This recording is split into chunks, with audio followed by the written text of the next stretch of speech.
me over here.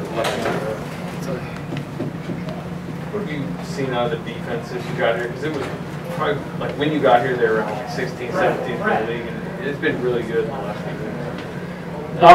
Obviously, we're getting close to playoff time, so I think when Rob and I arrived, it was kind of the dog days of the season where you're trying to stay healthy and obviously be competitive out there, but make sure you're right for the playoffs. So I think it was just the long run of the season, and we're starting to become a bit more committed on what we're trying to do.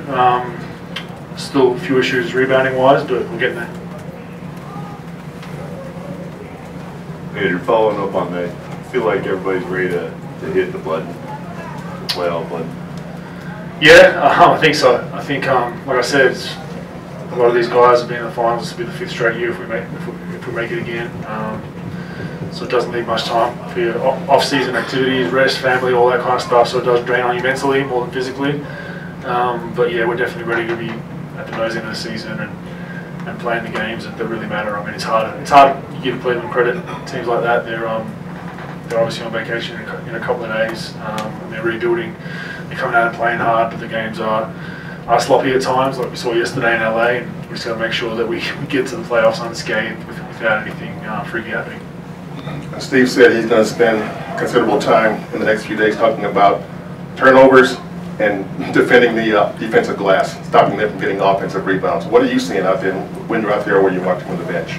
Yeah, turnovers, that's been an issue for us when I was here the first time. When we lose games or teams are beating up on us, it's because we're giving them more shot opportunities for turnovers. They run out and lay it up. It's very hard to defend. We rely on our defense a lot. We think it's pretty good.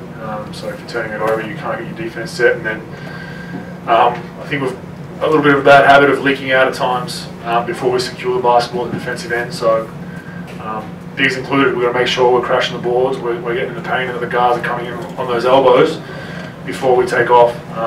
But we do such a good job of running, and we get a couple of cheap baskets a game from breakout layups. But once playoff basketball starts, you're playing teams like Houston and you know, whoever it is, San Antonio, they'll absolutely punish you if you give them 2 or 3 opportunities. So you definitely have to clean that up. Last time you played with Steph, he was unanimous MVP second time. Is he better now, do you think?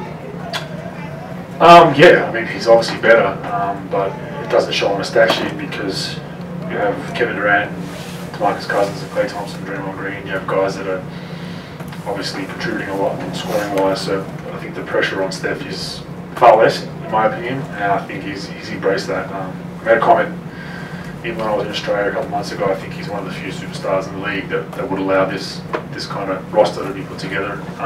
He was the man, 2-time MVP, and he's brought in another former MVP and a guy that's got the potential in DeMarcus to be an MVP, and just gave him the keys to the locker room. So people in the Bay Area are very blessed to have a superstar like that that checks his ego at the door and understands when he is the main goal. Andrew, speaking of Steph, it looked like there were a few number of threes that really got you excited from the bench. Do you have any favorites in particular with Steph tonight?